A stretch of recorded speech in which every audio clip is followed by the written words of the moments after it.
G'day you mob, Pete here, and this is another episode of Aussie English, the number one place for anyone and everyone wanting to learn Australian English. So today I have a Goss episode for you where I sit down with my old man, my father, Ian Smisson, and we talk about the week's news, whether locally down under here in Australia or non-locally overseas in other parts of the world. Okay, and we sometimes also talk about whatever comes to mind, right? If we can think of something interesting to share with you guys related to us or Australia, we also talk about that in the Goss.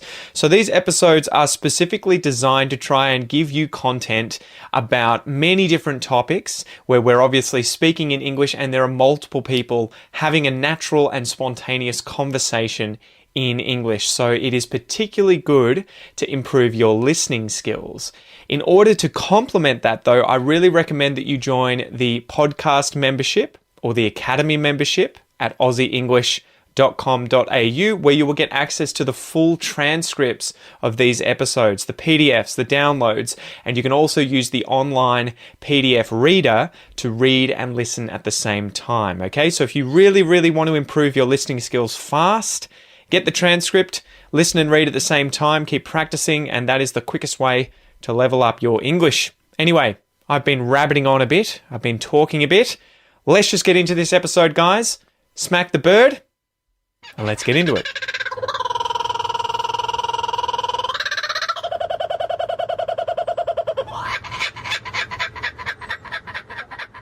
Australian Signals Directorate releases coin with secret code to mark Cyber Spy Agency's 75th anniversary. Did you see this? I did, yeah, the 50-cent piece. That is not a 50-cent piece. Why is it not a 50 well, cent? It's not being, looks like it's a 75 cent It's a 50-cent piece, but it's not being released into general circulation, so it's automatically a collector's item. And it's got a big 75 on the front. It does, yeah. So it's a weird-looking... A 50-cent piece that says 75. How many sides is it? Is it 12 or 10? Count. 1, It's 2, 12. 3, 4, 5, 6, 7, 8, 9, 10, 11, 12. Yeah, so how many... What do you call that? It's a dodecahedron. Dodecahedron. Yeah, 20 is a duodecahedron. Yeah, I think. So. I give up after octagon. Yeah. Okay, so let's read a little bit of the article here. Your spy skills could soon be put to the test by a new 50-cent coin covered in secret coded messages. Yeah. The limited edition commemorative coin will be released on Thursday, so that was yesterday, yes, to mark the 75th anniversary of the nation's foreign intelligence cybersecurity agency, the Australian Signals Directorate, ASD. Yeah. While the coin is not intended for circulation, 50,000 specialty coins will be available for purchase from the Royal Australian Mint, each featuring 4 levels of coded messages to crack. You got to crack that code. Yeah. So I need to look up why we say crack. To crack. Well, it's break. It started off with breaking the code, and then cracking, I think, just became more exotic word for it. Let's see. I wonder how much it is. You reckon it's more than 50 cents? Well, already. You reckon there's some for sale already? Well, they said they're releasing it yesterday, right? Yeah, so somebody would have bought it and stuck it on eBay. 50,000 of them, you reckon? Yeah.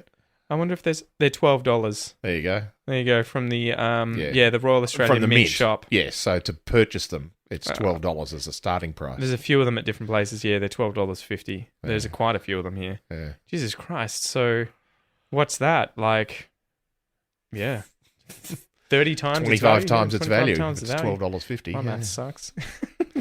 Hey. But, so are you going to rush out and grab one, Dad? No. And then put it into circulation? Try and break the code. I've already got it broken in front of me. So I can read it out for you guys if you want the... Have you is it actually talking about it broken already? Oh, man. There are Reddit subreddits, that are people who decode messages. Yes. And they decoded this within a day of the images of the coin being released, not the coin itself, I'm pretty sure. So, I mean, it's not like they were the most difficult to decipher codes. Apparently there are, according to the article, they were, the first one is the easiest, and then it gets more and more difficult. And I guess to describe it to people, so the coin looks like, obviously, a normal 50-cent coin in terms of its shape. It has like 2 rings of letters around the outside on the face. Yeah. So like, A, B, C, D, E, F, G, alphabetical letters. Except they're in random order, what appears to be random. And some are light and some are dark. Yeah. And then there's 75 with reveal and protect under the 5, and 1947 to 2022 on the 7, and Australian Signals Directorate. It's in a peace symbol, and then on the sort of bottom right third of the peace symbol is a whole bunch of letters and numbers, it looks like a page worth of letters and numbers. Yeah. So there are obviously 2 rings that are, I would imagine, a code each, and then the page of text and numbers on the front, and then on the back there's the Queen's face with Elizabeth II, Australia 2022, and then 50 cents, and she's got, it looks like Braille under certain letters. Yes, yeah, but it's only for... It's only a handful of letters. Code. Yeah, it almost looks like Braille, but yeah. So anyway, a bunch of people on Reddit worked it out. Do you want me to read it out to you? No, you don't have to. People can find it. You don't reckon? Give them the challenge. No. Yeah, go on, read it out. I don't know. How many people are going to be bothered to go and actually try and decipher the code? If you don't want to listen, obviously stop here and I won't tell you. You can just skip ahead a minute. But the first one was find clarity in 7 width times 5 depth. So find clarity, meaning obviously decipher the next code using, and I think it's a 7x5 matrix. Yeah. So it's obviously specific ways of cracking codes, arranging letters and everything. So the first code, the first answer gives you a clue to the next code. Yeah. And the next one was, we are audacious in concept and meticulous in execution. And then belonging to a great team, striving for excellence, we make a difference. And then it had like XOR, hex, A5D75, and apparently that was related to the cipher that you would have to use. Yeah. So I think XOR is a type of cipher that you would use, hexagonal or something, and then the A5D75 is a type of code that you would have to use to then decipher the next message, and I think that was the page. Yeah. And it was, for 75 years, the Australian Signals Directorate has brought together people with the skills, adaptability and imagination to operate in the slim area between the difficult and the impossible. There you go. Yeah, so I thought that was really cool. Yeah, it is. I had to cute idea, find the crack code and share it with you guys just so that you weren't just left wondering. But yeah. No, it's a cute idea when it's actually demonstrating the job of the organisation rather than just naming the organisation and saying, well done, 75 years. Yeah, I know. And I like that interaction with the public, because they were saying, chucking it on TV and being like, if you guys can decipher this, definitely get in contact with us, and you might have a job. And you're kind of like, oh, really, would you just take a random off the street who was like, yeah, I cracked it? But yeah, it's probably indicative of the sort of code that they would give someone. Yeah. When I'm interested in a job, go and take this away for 24 hours and come back with an answer. Yeah, work it out. And if you can't, don't bother coming back. Well, and I imagine a lot of the deciphering of codes these days would surely be using computers. So you're not having to do all this stuff by hand. Of course. But it'd be more, how do you use the computers? The intellectual process of, how is this actually going to work? Because it'll be computer programmers that need to understand the logic of the codes in order to build the program to decipher them. So yeah. But yeah, I thought it was really cool. Yeah. What do you think of coins being made and, to commemorate certain things? That seems like such a random usage of coins, right? Though I guess I do understand that it would be a way of spreading a message quite a far I think it's way, right? It's not free, because clearly they have to make new molds to actually mint the coins. Yeah. But it's free in a sense that once you've produced them, they're going to go into circulation anyway. Now, in this case, these are not. These are special commemorative ones. But we have lots of coins that have come out for commemorating different things over, whether they be Australian or whether they be, the Queen's 90th birthday, or, there's a bunch of them that have come out for those sort of things. And I think it's a semi-permanent message that is just infiltrated into the community. Because amongst coin collectors and people who care, they'll notice. But then if you're just, taking a handful of coins every time you get change from something, as we spoke about in another episode, that's not happening very often these days. People aren't handling cash too often. But for those who are, you go, oh, this one's different. Oh, what does this mean? And you have a look at it and go, oh, that's cute. Yeah, it's Princess Diana and Prince Charles on there. Yeah, exactly. Their two heads. And sometimes you look at that and go, and one of the things we used to do when we were kids because I was 8 years old when decimal currency came in. And so obviously the first mint of our decimal currency was all made in 1966. And then the next year was 1967. And so there used to be hey, who's got a new 1968 1 cent piece? Or and then you go, well, can we collect all of them? For 10 years or so, you'd go, oh, have you got every year in the 20 cent pieces? And so every time you'd pick up a 20 cent or a 10 cent piece, you'd look at it and go, oh, no, it's the same old year that we've always had. Oh, this is a new one or a different one, and so on. So, against the commemorative coins are just a different sort of escalation of that idea that there's no reason notionally to put a year of minting on a coin. Yeah. But it just makes it more collectible and interesting, I think, from a random point of view, that the item itself has some inherent interest rather than just being there for trading for goods and services. When do you think the first commemorative coin was made or minted, and where do you think it was? Probably Rome. Oh, wow. At least according to Google. 2nd or 3rd century. According to Google, it's 1892. The Columbian Exposition $50 was the first commemorative coin authorized by Congress in the US. All right, that's in the US. Yeah, so that was the... World coins. I'm sure I don't know. there would have been... Well, they're not so much commemorative, but every time there was a new emperor, there would have been a new run of coins, and so on. So, yeah, I'm trying to have a look here. Commemorative coins. The two most common are the Constantinopolis Victory on a Prow and VRBS Roma, the Wolf and Twins types. Yeah. So I guess there are some from ancient Rome here. The female figure on the obverse is the personification of Constantinople or Rome. The Wolf and Twins that's type Romulus and Remus. depict Romulus and Remus, the founders of Rome, being suckled by the she-wolf. Yeah, so I guess there must be some from back then. It must be one of those things where it's like as soon as coins were being used, people were putting different messages on them to celebrate or commemorate different things.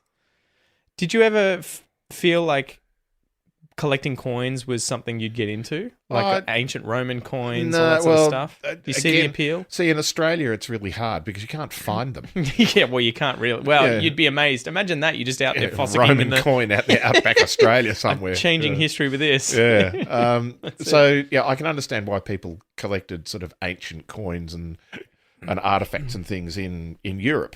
That'd be mind-blowing, right? Walking around in Italy in the countryside with a metal detector and being able to potentially find things that are thousands of years people old. still do it in certainly in Britain, because we get a lot of those sort of TV shows of, here's Pete out there with his metal detector and he picks up a bunch of Roman coins and stuff. And they're not worth anything in a sense that because they're so common, but it'd still be cool to go and go, oh, this is 2,000 years old. You've got to give it to the museum. Yeah. Isn't that how it works? Museum. Like you can get... I don't know if you get paid for it or you exchange it for something, but I'm pretty sure if you find anything significant, that's ours, thanks. Yeah, I don't think they're going to care about Roman coins, but... Yeah. Didn't we talk about a story on the Goss? I'm not sure if we ever did or not, but about that badger digging up a treasure trove of coins in Spain. Yeah. And someone had obviously hidden a shitload of gold coins or whatever it was, like a fortune, effectively. They'd buried it somewhere and put it under a rock. Cave or something. And this badger dug excavated it. Yeah, and someone stumbled upon it. Mm.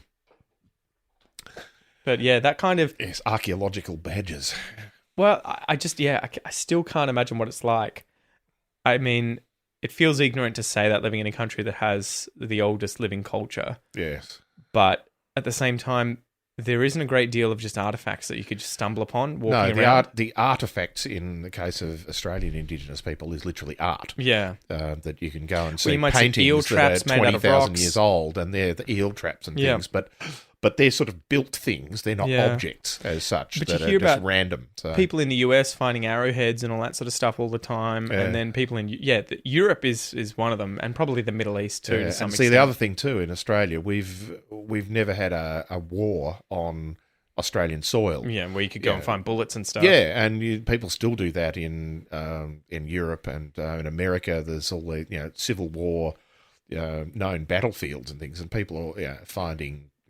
Well, I guess we would have had wars with the Indigenous people, but it would have been specific locations. Yeah, they weren't sort of large wars as such, battles or massacres, but not a battlefield with hundreds of soldiers on, two sides fighting each other, Yeah. and there for ages, so that you end up with a lot of artifacts left in the ground. But It was interesting. This is sort of a side topic, but I was trying to learn about whether or not ancient soldiers got PTSD. Because you would think, surely these guys are fighting hand-to-hand combat effectively, right? Like maybe they've got a bow and arrow, maybe. Yeah. But if you're thinking about like the Roman times Shield and and sword. earlier, but the average person's probably up front, literally pushing steel into another human being to kill them on a daily basis, up front, up close and personal, and for probably hours at a time, right? Like I imagine those battles, I mean, maybe not hours, but you would imagine it's a long period of time. Like it would feel like a long period of time of like stabby, killy, death. And I was looking it up, and a lot of people were saying that they probably wouldn't have had PTSD anywhere near like today because that culture you were raised into that culture of glorified war. Yeah. Where you were fighting, you were meant to fight, you were meant to kill for the empire or for your tribe or your religion or whatever, and it was glorified publicly. Right. Everyone was like, anyone who kills is an amazing person, whereas today it's such a big taboo, right? Effectively, in whatever culture today, it's effectively a huge taboo to kill someone. And so they were saying that was one big reason. But then also the fact that modern PTSD from wars is a lot of the time apparently associated with explosions, more so than, I mean, there's obviously the traumatic events of you killing people and people around you dying, but apparently when I was reading up on it from some experts, they were saying that it really started hitting, the PTSD thing as a phenomenon first started hitting the world in like World War One with the advent of like artillery and not artillery, just not just it being around, but the fact that you were in a trench being bombed repeatedly for weeks. And they were saying something like, I think it was after 60 days of trench warfare, you would be effectively, I think the majority of people, it was like 99% of people are useless and you're gone. Like there's no getting, the generals worked out pretty quickly that there was no fighting capability coming out of the people who'd been there for that long. And there's a guy on YouTube talking about this, and he was mentioning as well, I think they know that a certain number of fighting days soldiers have that they're useful for, and it's like less than a year of days, 200 or something, where they can actually be in the field fighting and be useful. And they had some, I think he was talking about a specific regiment in the Second World War being incredibly effective, and as it got moved around, it effectively got less and less effective, and it blew the minds of the generals, because they were like, these people are some of the most effective. They've got to be more experienced. Yeah, we thought they'd be more experienced, but by the end of it, stressed. Well, and they just tapped out, right? Like they were mentally tapped out, physically tapped out, and had seen so many of their friends die that they were just like, what the hell are we doing? Yeah. But it was one of those things where I always assumed you would think that close face-to-face combat would drive people insane, a lot of people. But I'm no expert, but it seems like there aren't huge numbers of records that we have from like Roman times or the Middle Ages and everything, where you just had loads of people in battles losing their minds and freaking out. It seems like it was actually the opposite. And so it's interesting if the blood and the guts and everything, and the fact that the cultural practices didn't make killing people taboo, actually shielded people from PTSD. But then later, once we sort of went through that kind of, what would you say, the Enlightenment and everything, and killing people and murdering became a massive taboo. And then with the advent of more technologies that killed randomly whilst you're in the battlefield, at any point in time, you can just be blown up in front of your mates. Yeah. And that's what really freaks people out. And then when they come back home, they're not used to people around them, because they know that everyone around them has no idea what they've been through, so they don't really know how to communicate with them. Do you remember that being much of an issue when you were growing up? Like, was there much of an awareness of what we today call PTSD, post-traumatic stress syndrome? There was certainly awareness, because, I mean, I was born 12 years after the Second World War. It's 1930. Finished. 1957. 1957. And so, my father served in the Second World War. My two grandfathers served in the First World War.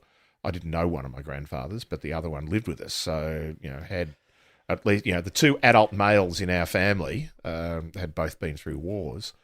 My grandfather, my mother's father, didn't appear to be particularly affected by it. But Did he talk about it often? Or? He did, but he was in the Navy, Mm-hmm. and he was in a destroyer. So this was World War One. World War One. Wow. But most of their activity was in the Atlantic, in the mid Atlantic Ocean and around the Caribbean. Mm-hmm. He wasn't right up in the North Sea during a lot of those battles. And First World War was not a naval battle anyway. No. Yeah. And trench warfare, right? It was trench warfare. It was land warfare. And so, yes, there were naval battles and ships sinking other ships and things, but it wasn't a huge thing. So he didn't go through a lot of traumatic experiences, I think, in that sense. My father was... to pause though, your grandfather, from the stories you tell me, was a sort of casual racist, right? He was a person of his time. Yeah. Do you think, though, that racism that you would often talk about, or at least just the phrases that he would use, is that something that you think he developed during the war?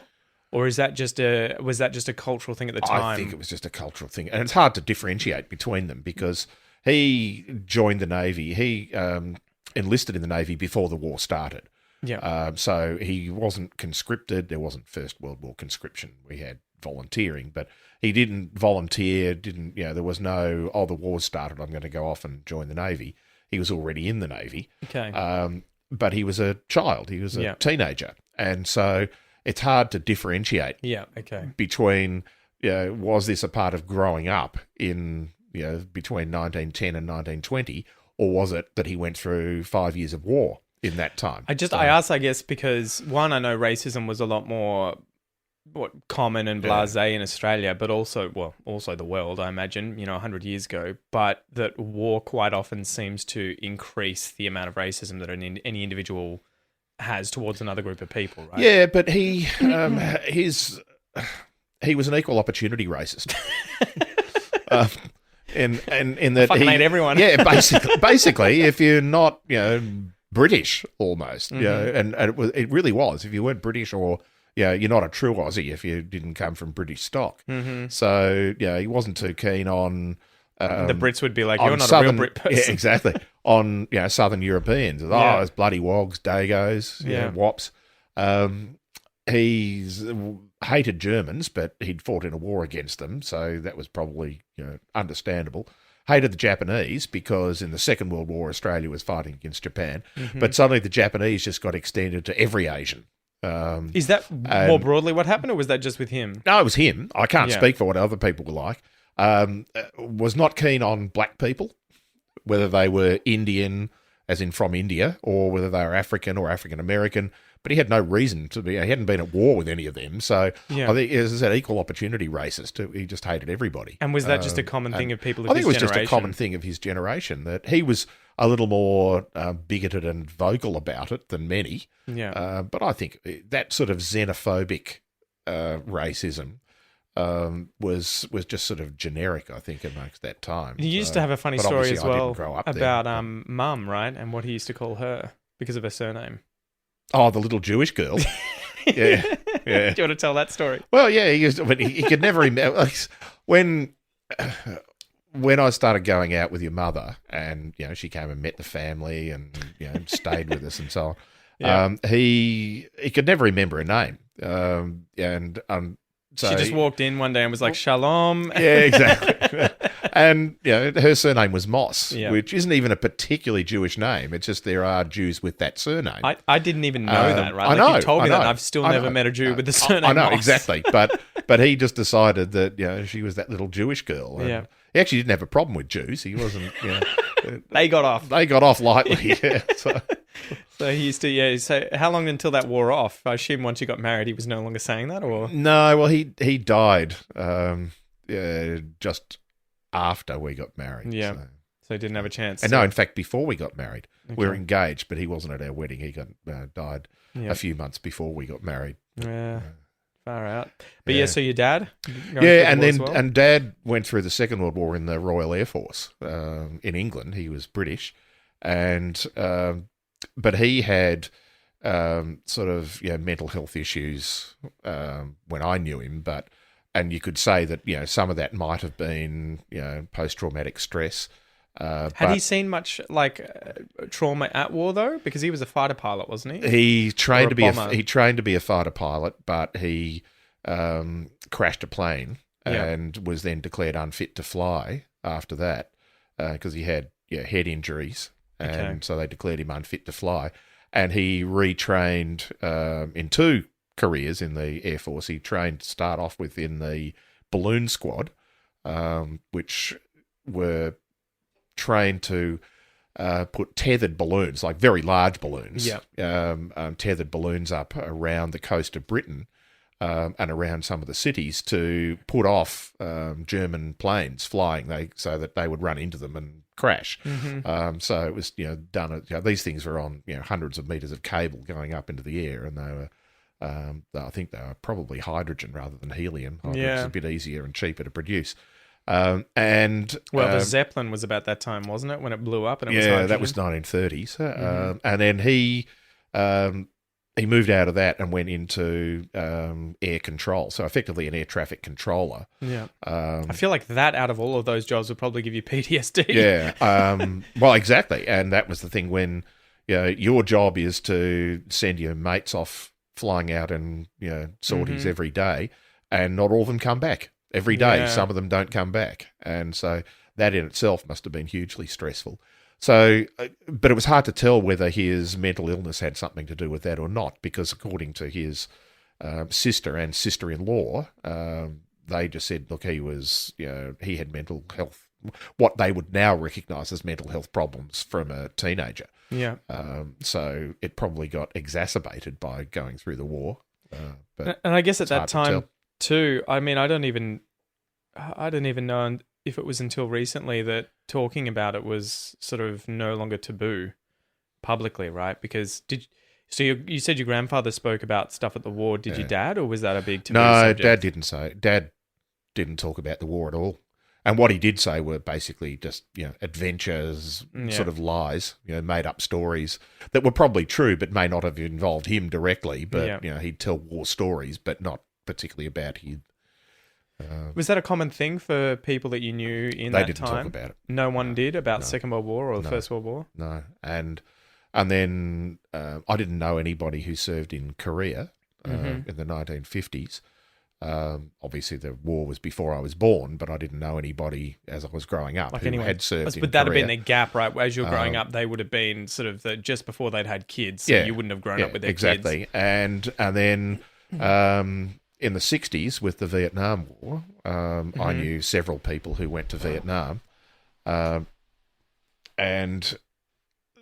the majority of those people that I knew that had come back didn't want to talk about it at all, for 2 reasons, I think. One, because it was probably the only war in our history where we treated our returned service people really badly, in the sense that there was such opposition to that war that we took it out on the returned servicemen and women, as they were treated like pariahs, and completely unfairly. Because most of them had not gone by choice. Most of them were conscripted and sent over by the government, but there was a huge opposition to that war. So people didn't talk about that, and I think that in itself was probably the first real public awareness of post-traumatic stress as a thing for returned service people. They used to call it, people would have battle scars or and so on from the First World War. Shell shock was a well-known battle thing. Fatigue. All of those things were well known, but the underlying post-traumatic stress things that were not overtly psychiatric disorders, but people's mental health issues after Vietnam, because of those 2 reasons. One, you had been through a war, and then 2, when you got home, you were treated really badly by the country that you were serving. And so you couldn't talk about it. And a lot of Vietnam vets have really struggled. Australian and American vets have really struggled for the rest of their life with that. So, Well, and it was a pretty atrocious war too, right? Where a lot of atrocities were carried out. On the and Vietnamese it was all guerrilla warfare. Yeah. So, Well, and that must be similar to the kind of trench warfare where that like you're in the jungle and anyone at any you time could be attacked at any time. Yeah. Yeah. And there's booby or you traps. step and, on booby trap or mines and it must Yeah, have been horrible. So when did it become, do you think, normalized in our society to be able to talk about these sorts of things? Is that something that's like post 2000s? Yeah, like, I think more modern wars, probably post 1990s when we've gone through wars in the Middle East, Iraq and Afghanistan in particular, and having Australian, well, and many other countries, but obviously from our point of view, Australian men and women serving there. I think that's been one where it has started to be recognised by the public that there's plenty of medical research and military research around now that says, this is common. In fact, everybody suffers from it. It's just a matter of degree. How much of it? How much and for how long, and what effect it's going to have on people's, getting back into whatever normal life might mean afterwards. Yeah, because I can't imagine, like, some of the stories I've seen and heard a lot of interviews with people in Iraq and Afghanistan, and where they're not even necessarily told to do something horrible, like go and kill that guy, but it's more like they've thrown a grenade into a room and they end up killing a child. Yeah. And you're like, I can't, like, now, especially as a dad, you can imagine that would just break you for life. Because again, like you don't know the child, you don't necessarily give a shit about any individual that you've just killed personally, but you know what you've just done, and you can imagine doing that to your own family, and you would never have personally chosen to do that to anyone, but it's happened. No, exactly. And I think that's that thing of, like, if you want to give someone PTSD, force them to do something they would never do, that would harm someone else, right? But yeah, it is. At least... and PTSD is not just military. Yeah, there's all sorts of traumas that people go through. Surviving vehicle accidents is a common one. Police responding to those sorts of accidents, fire, right? ambos. That you're the first responder to some of these things where you're going through it all secondhand. It's not you that's directly involved. Well, I didn't realize. Yeah, there are so many of these sorts of jobs. Facebook had a huge issue, I think, with people it had hired in America to watch video content that people had uploaded and have to screen things that people had I can't think of the word. In Portuguese, it's like denounced, right? Yeah, but people claimed as spam or whatever, and they would end up seeing things like, child people being film tortured material, people being tortured and murdered and stuff, and Facebook had a way of taking care of those people and managing that. It was just, this is your job, shut up. And they weren't allowed to talk about it with anyone else. And you're kind of like, Jesus Christ, that is a very quick way to give someone a mental disorder. Well, right? that form of organised censorship is that when you have a group of people who are deciding that what they are seeing is not suitable for the public. And they can't even talk to someone about it. And how do you get through that? If you're deciding that, I think this is so bad, I don't want other people to see it, no matter what it is, that it has to have some effect on you. Yeah, it's pretty nuts, isn't it? Anyway, I don't know how we got all the way to this. I don't know either. Topic. We came from the 70 commemorative coins, 50-cent coin, which is $12.50. But... yeah, that's it. Anyway, anything else to add? No, I'm stressed out. You're stressed out by what? Trying to work out how we got to this conversation. Yeah, all good. Right. All right, well, thanks for joining us, guys, and thanks, we'll see everyone. you next time. Bye. Peace.